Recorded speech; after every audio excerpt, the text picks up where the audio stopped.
Welcome to Practical Shamanism. I'm Katie Weatherup. I'm a former engineer with 20 years of experience working as a shamanic practitioner, and I hope to help you to connect to your personal power and magic, and to support you in living a really good life that just keeps getting better. Thank you so much for joining me. My guides seem to be particularly fond of metaphors for understanding complicated experiences. So when I'm working with someone and listening to them tell their story, I'm able to observe and read their energy and often troubleshoot and diagnose places where they're leaking energy. A lot of times places that are really big energy leaks, or energy leaks that with a quick shift in perspective could get cleaned up really efficiently. And once I kind of have my finger on something that the guides are like, hey, this is a place, this is a mindset shift or a new skill that would make a difference, they often give me an analogy or a metaphor that helps really illustrate what's happening. And one of the most ubiquitous, as a geek about words, I'm happy that I have a context for using the word ubiquitous, experiences is that our fight or flight system, our instincts just tend to run hot. We tend to be activated at the fight or flight level, and the honed, effective instincts in our hunter-gatherer ancestors were super successful. The humans back in the day across the ages have been remarkably successful. And a big part of that was this whole fight or flight system and this adrenaline response and the cortisol and the adrenaline and the blood rushing to the limbs so that we could run or fight or freeze while we figured things out. And all of our brain's attention being compelled and laser focused on a situation that might cause us problems, and then things that, looped out of it. There was a beginning, middle, and an end usually to these kind of situations, and then we could get back to whatever we were up to. So imagine that you were out for a hike and you hear a rustle in the bushes. You could be jibber-jabbering away or listening to a podcast, but your attention is going to get pulled, lost in thoughts, and suddenly, boom, you're focused on the bush. And your brain just wants to take a moment to find out what it is, because if it's a, man with a knife hiding behind the bush, there is a lot of responses that, would be relevant and would be appropriate for that. But if it's a bunny rabbit or it's a bird, there's a different response. Or if it's a snake and it's coming towards you, there's a different response. So this very functional thing that's meant to say, hey, take a time out in what you're up to, don't die, don't get injured, don't have something that, could put you on a path to things, being downhill. Okay, it's resolved, go back. And the natural mechanism is that once we put eyes on whatever has caused that, we either have way more adrenaline in the case of man behind a bush with a knife. At least I theorize. I have never actually, when I looked over a bush while taking a hike, seen a man step out with a knife, but I imagine that my nervous system would have a lot to say about, that experience. But it being a bunny or a bird, I close the loop, I see what it is, and I'm like, oh, okay, no big deal. On we go. But the trouble is we get these little micro doses of activation and we don't close the loop, and it ends up being something where we just end up with chronic adrenaline and cortisol that causes all this inflammation, because the inflammation was going to help your blood clot faster. Or if you twisted your ankle and still needed to run on it, it's nature's brace. There was legit cool stuff that the system did that was really functional that in the modern era causes chronic health problems. One of the things the research says is survivors of abuse have a much higher rate of chronic diseases of various kinds, and especially things with chronic pain. And happily, when you get the support that you need to heal from those experiences, that need not be your outcome. So I don't want anyone who happened to survive a particularly egregious childhood to feel like they're doomed to that.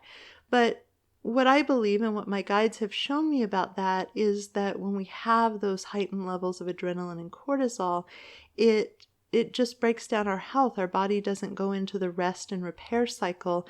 It stays stuck in the don't die, and then you can get back to what you were up to, but it doesn't get back to what we were up to. And so the analogy that my guides have started using for me that I think is kind of funny and charming has to do with keeping dogs in apartments. So dogs are magnificent. I love dogs. I especially love other people's dogs. My neighbors who share a yard with me have dogs, and they come to my sliding glass door, and unless they happen to be coming home, every time I step outside, I get to feel wildly popular because the dogs rush over with great enthusiasm. No matter how many times I pop out the door in the course of a day, there's great celebration, unless their preferred people are coming home. But, my odds are really, really super good about having on-demand access to dogs that are super happy to see me. And that is a source of an enormous amount of joy. And I had the good fortune to grow up with dogs. The family dog was an important part of, how we structured life. And so my family, when I was younger, we lived in San Jose, and then we moved out to a farm. And the farm life was really cool. I joke that I come by my dislike of manual labor honestly, because there was a lot of it, but it was also a really cool way to grow up in so many respects. And out in the country, we ended up with a Border Collie Australian Shepherd mix. And one of the things that I think is really useful to know about these herding dogs is they have enormous amounts of energy. They're super smart, very, very smart dogs, very engaged dogs, and just absolute tons of energy because they're used for herding sheep. And I think it's a fun, worthwhile thing to see a time-lapse video of a herding dog herding sheep, because, you just see the dog zipping hither and yon and the whole herd moving. And with a couple of dogs, you can literally move hundreds and hundreds of sheep. They're so cool. But we had a really tedious time when we needed to train the dog to walk on a leash. Tedious for us, probably even more tedious for her. So it was a necessary skill. She didn't spend a lot of time on the leash, but sometimes she needed to be on the leash, and she needed to learn to walk next to a human. And she just literally didn't have a human slow walking setting. This dog never went anywhere human speed. She always trotted along, and her slowest walk was a heck of a lot faster. She could be looping humans at the rate that we moved. Completely appropriate for her breed. And training her was having her on a leash, pulling her back, saying heel. She would walk out in front again, pull her back, say heel. We went through this. It was, we weren't mad at the dog. She wasn't trying to be bad. She just needed to learn the skill of slowing her legs down enough to match human pace, which eventually she did, and then she was fine. But it's the nature of her having to adapt to a situation where her standard issue, how she would be, wasn't a good match. And for humans today, in the analogy, your instincts are a high energy dog. So could be a Border Collie, an Australian Shepherd, a Queensland Heeler, any of these herding dogs, because those are dogs that are, the most active. They run the fastest. They have so much energy. They're working dogs. They want a mission. They're up to something. And imagine putting them in an apartment. And you can understand why people would love these dogs, and these would be the dogs that they would want to have, because they're just smart and engaged and, really, really neat disposition. Really, really enjoyed, our Border Collie and Australian Shepherd dogs. Neat dogs. However, the environment is so not what the breed was developed for. And in order to have success and sustainability with that Border Collie in an apartment, there are a lot of things that need to happen to deal with the reality of it. Deal with, there's nothing innately wrong with the dog, there's nothing innately wrong with the apartment, but if you want to have success and sustainability, it's good to go in knowing that you need to account for this. So you could have doggy play dates. You could, take your dog for a run, regularly. You could take them to the dog park.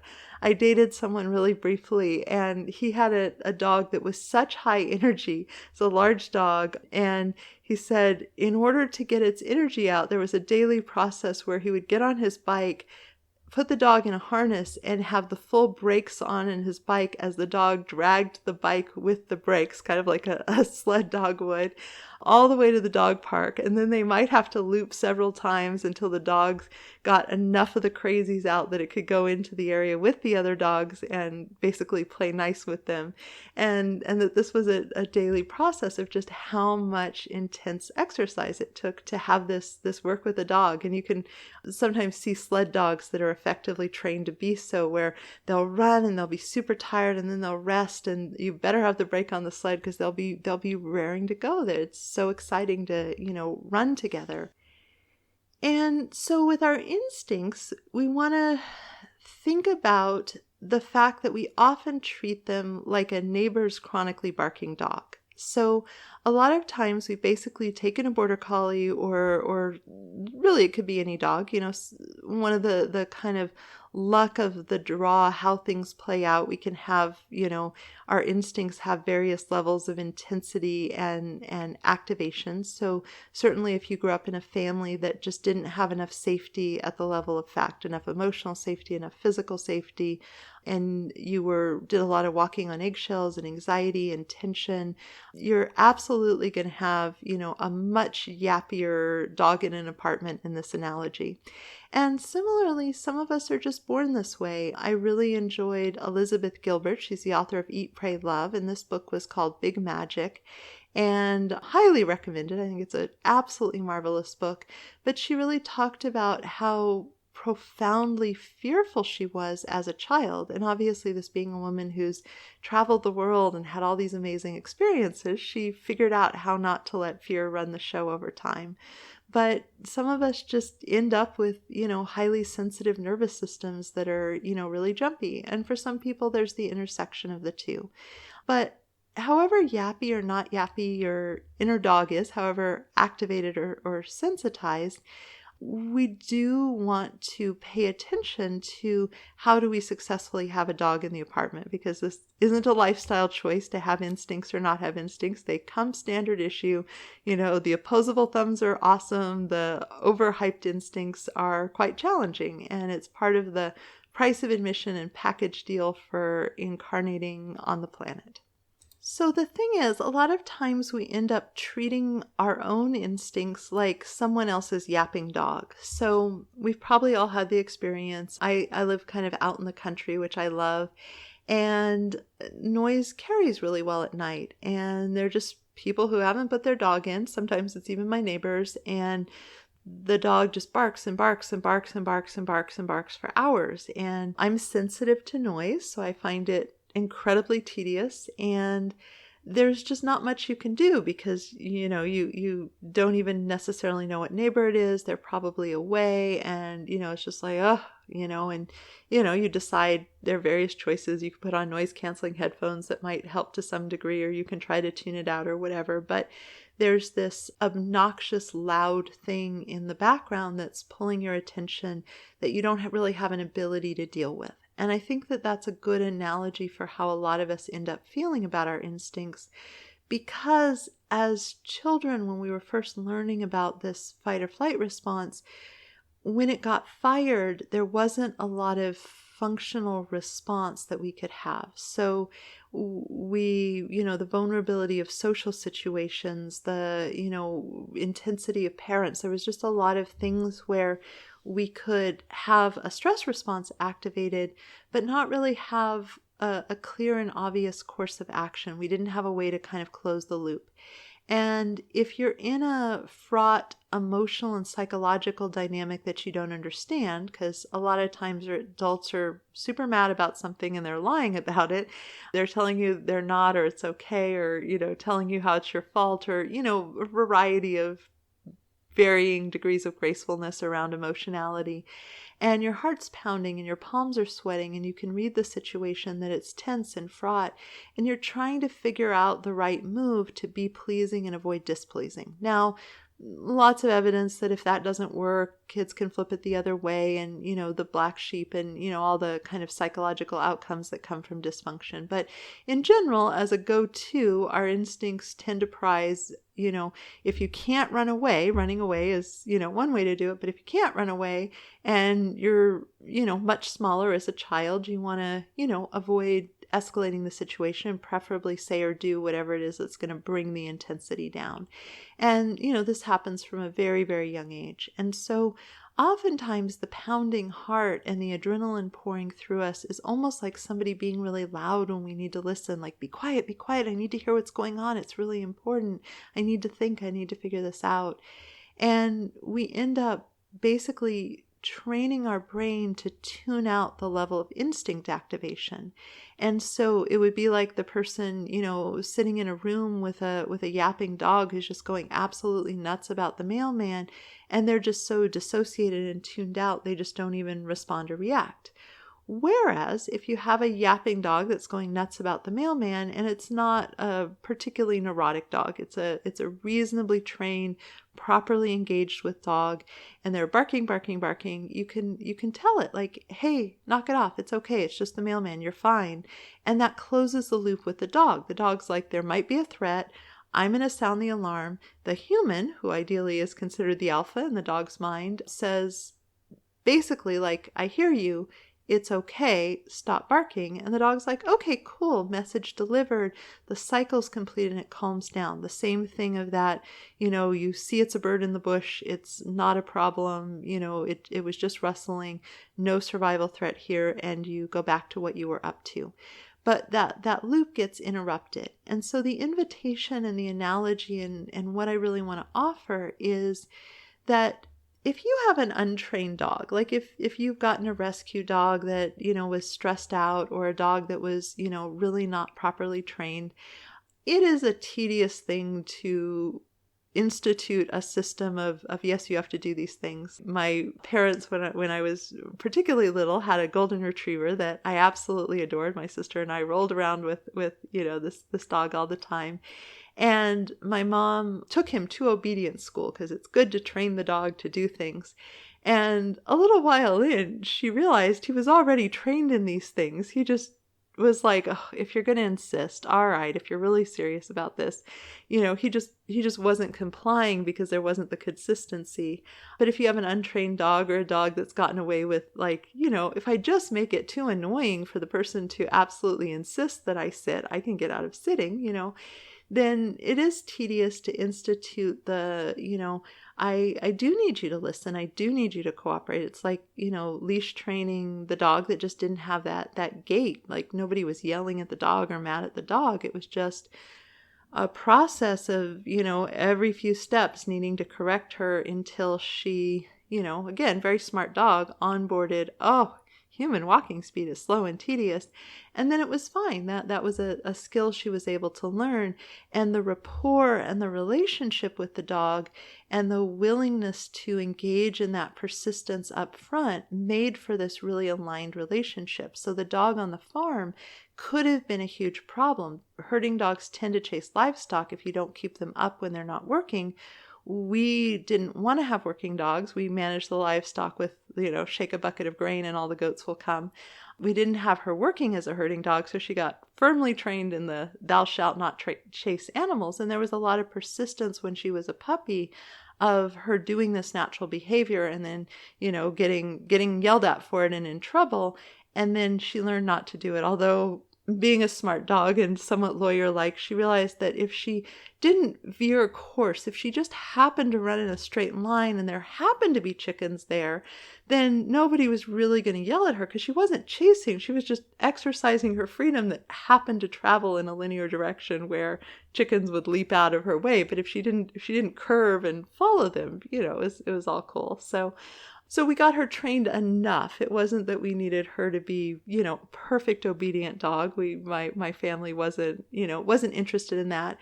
But there was enough. There was enough of, like, we absolutely need this type and level of participation to have success and sustainability with the family dog under these conditions.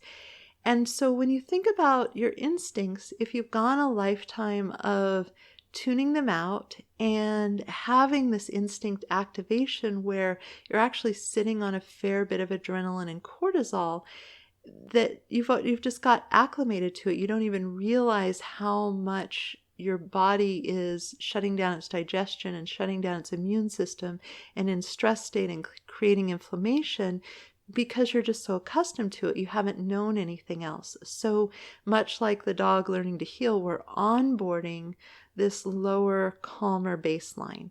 And this was part of my journey in my 30s. I was a very, very sensitive, stressed, energetically overwhelmed to the point of dissociation child.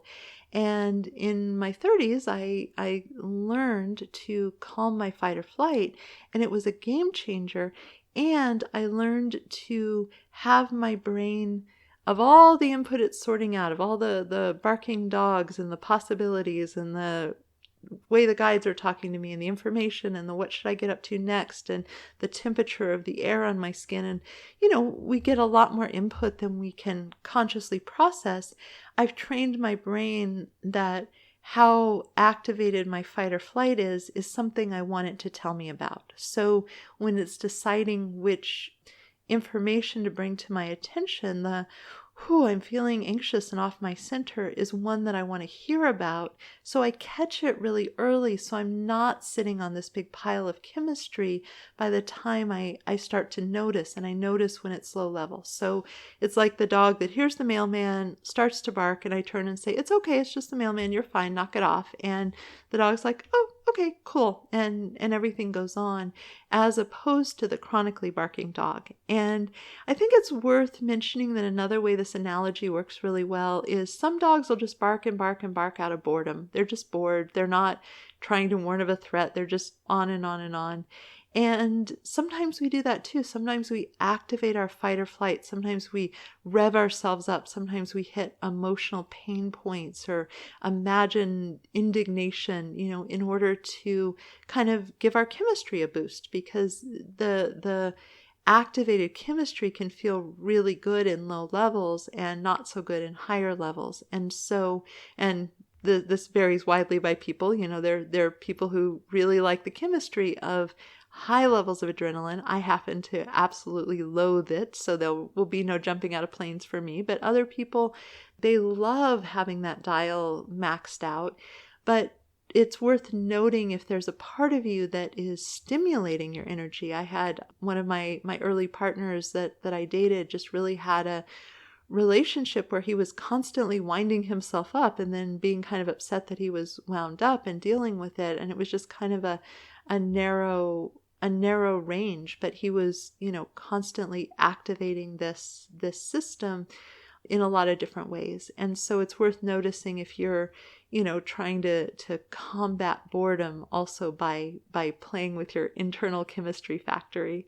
One of the hard things this correlates to is when this gets out of hand, a lot of times alcohol in the evening becomes very, very appealing in larger quantities than is good for us. And so there's the effect where we're activated all day. And there's also a lot of times when this, creates insomnia. We're really activated. So another way this analogy works is the wisdom of, taking that crazy border collie in the apartment for a walk. It needs a lot of exercise, and our bodies need more exercise than they get. Now, it doesn't have to be extreme sports like, dragging a man on a bike with, the brakes on in order to, really, really burn through. Over-exercising actually has some bad effects as well. But getting that walking, getting that movement and burning through the chemistry is really good. And having enough custody of the mind, again, we're not looking for perfection, but enough custody of the mind so that we don't loop and loop and loop and loop and dump chemistry over and over again. I think it's really interesting that the mind always believes the body. So when the body goes into stress state of some kind, the mind is pulled into scanning for threats. And it can come up with the hypochondriac solution. Maybe I have cancer, or what if this happens? Or we can come up with the fear of our financial future question, or we can come up with the what if I never find love, or what if my partner leaves me, or what if my children have something awful happen. We tend to have our go-to grooves where when we can't consciously find the reason, like, the nice thing about there was something in the bush. Oh, okay, it was a bird. All right, no problem, no big deal. Oh, it was a rabbit. No problem, no worries. And we don't complete that loop. Then this kind of free-flowing chemistry moves our brain into thinking stressful thoughts. So we tend to ruminate about the past and fear the future. And, having a general skill set of how to have an appropriate amount of rumination, that could look different for everyone, but knowing that it's a learnable skill to not be stuck in that. It isn't something that has to happen to us. And the hard thing is, people's secret sauce for this looks different. So I have the techniques I really like. The Calm app, if you use it, can do really good things. Exercise works really well for certain people. It doesn't completely offset, if you're still winding up your brain, you can still, have trouble, but there's a lot of really cool stuff that goes with even a gentle 10-minute walk as far as the effects on our brain and our well-being. And one of the powerful things about having the internet and being able to collaborate with other humans is, a Google search or an Amazon search for a book or a podcast. There are enormous numbers of places that people are sharing their wisdom about how to effectively calm the fight or flight response so that it isn't hammering away. I really like Dr. Chatterjee's book called The Stress Solution. I think it's a great illustration of what the adrenaline and cortisol situation does to our physical health, and a whole heck of a lot of interventions that can be really helpful.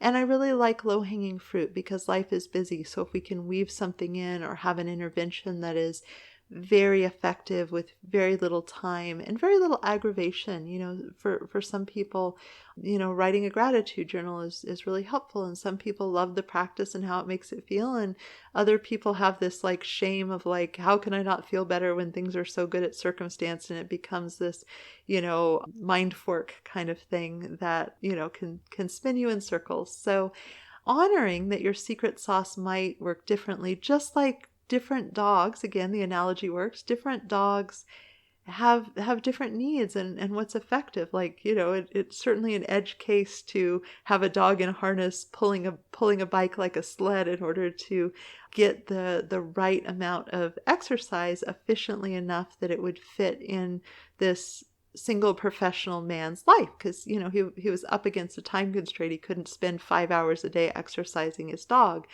So, that's a really specific solution. And similarly, anyone who's had a dog knows that what worked for one dog, there's some overlap where all dogs that I've had responded in more or less this way to the stimuli. And then there are other things that are absolutely unique. My neighbors have had the wonderful choice, as far as I'm concerned, to have 3 different dogs. There are 2 Chihuahuas, which I never thought I would like as dogs, but actually turned out to adore when I got to know them, and a boxer. And they're so different. Even the Chihuahuas are incredibly different in a lot of ways.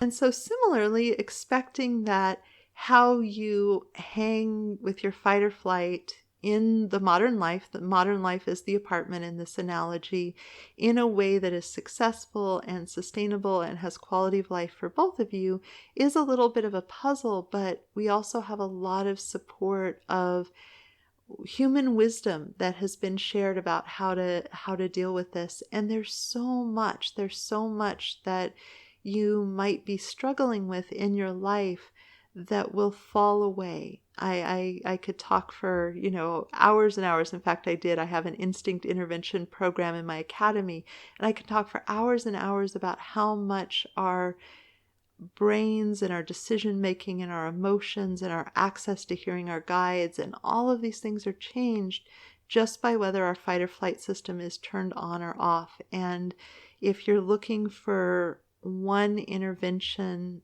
to massively improve your quality of life, figuring out your secret sauce for having hunter-gatherer, hyper-activated instincts in a modern human world, and how to hang with them, because it's not like we can't have huskies in a backyard. They're these amazing sled dogs with really strong personalities, and it's not like we can't have a border collie in an apartment.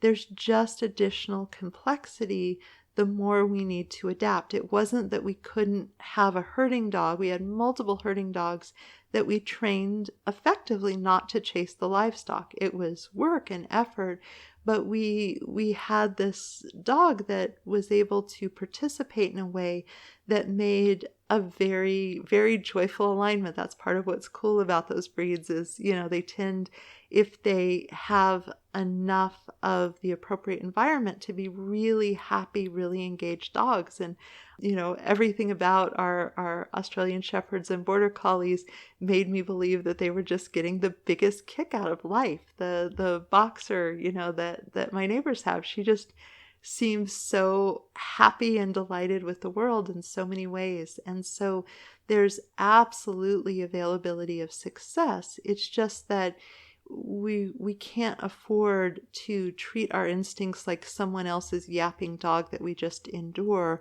We need to figure out the secret sauce for saying, it's just the mailman, chillax, you're okay, no problem.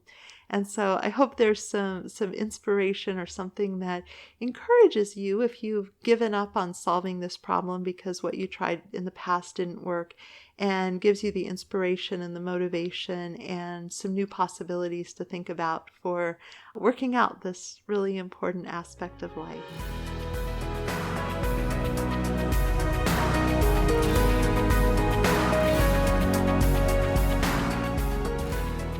Thank you so much for joining me. To learn more about me and my work, please visit my website at handsoverheart.com.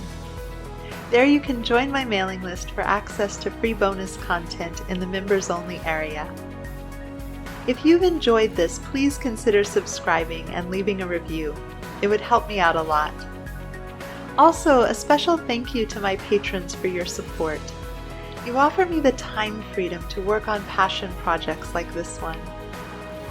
If you'd like to receive personal shamanic support from me and my team of guides, please consider joining my Patreon community. You'll find the link below. And again, thank you so much for listening. This is Katie Weatherup, wishing you wholeness and happiness.